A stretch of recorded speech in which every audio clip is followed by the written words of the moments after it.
За нэг юм дээр дутчих гэсэн дуугаа чадахгүй нь илүүцэн чамаагүй хэлчихэ.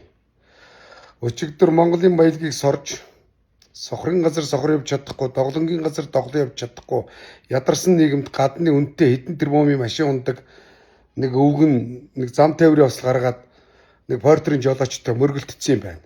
Ер нь зам тээврийн осол өдөр болгон гардаг шүү дээ. Тэ? Хариуцлага хүлээх чадвартай нь хариуцлага хүлээгээл чадваргүй нь хохин болоод явдаг хорвоо.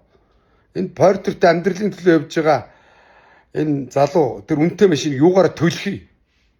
Ямар ням тайшир шиг уулаар нь ухаж Монголын баялагийг ганцхан гэр бүл зарж задарч байгаа биш. Ядарсан нийгэмд байгаа шүү дээ.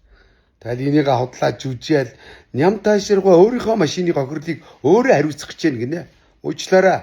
Хохирсоод байх юм байхгүй Монголын ард түмэн үр удмаарчин хангалттай тижээлээ Монголын баялагаар.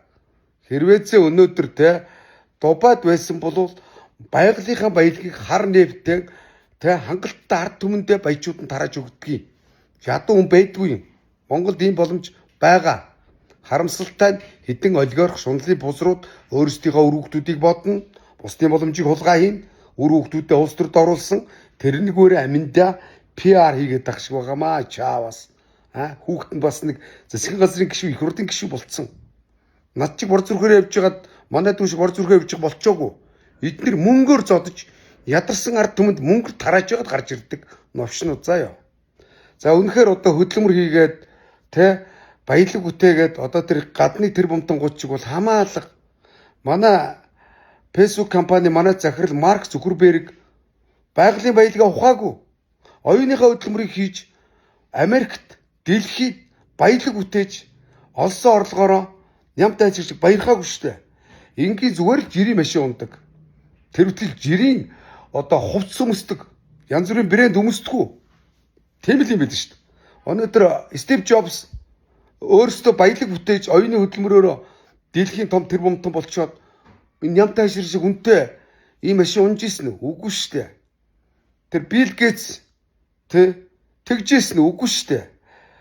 Эдний ялгаа нь эдгээр хөдөлмөр хийж бий болгосон. Манай Монголын хулгайчууд тэр бомтны ялгаа нь эдгээр бусдын боломжийг хулгай хийсэн. Эдгээр шиг хөдөлмөр хийгээд хамаалга та нар үнэтэй машин авцсан бол та нарт татаарахгүй. Та нарт хорсохгүй. Заяа. Тэгэл тэрийг бүх сайтуудаар явуулаад жүжээ шаагаад тах. Портрттой явсан ахын дөө энэ мөн орчнуудаас битгий өөчлөхгүй.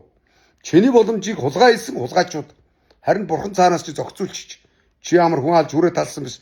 Үсэнд нь өөчлөхгүйсэн хулгайч нараас. За юм байна. Ер нь үнэн шүү дээ. Бузрууд дараа би бүр тэр уулаар нь гуссан тэр хаусныхын дээгүүр дороо нисгэж лайвыг хулгайчуудыг заяа харж байгаарай. Орчнуудаас уучлахгүй юм байхгүй. Харин эдгээр Монголын ард түмэнд сөгдөж уучлахгүйж хулгай хийж олсон орлогынхоо бусдын боломжийг дээрэмдсэн орлогоосоо ядарсан ард түмэнд өнөөдөр нэг хор давтар туссан хүүхдэд эмчилгээний зардал фэйсбүүкээр дүүрэн эмчилгээний зардал хүссэн өвдсөн зовсон хүмүүст эмчилгээний зардлыг хангалттай өгчүүл хамаалга эднийг би ч гэсэн шүтээ харамсалтай тийм биш мөн орчнууд унсан унаа өмссөн говцнаасаа Монголын ард түмэндийг дорд үздэг новшнууд шунлын бузрууд заа ёо за юм байна.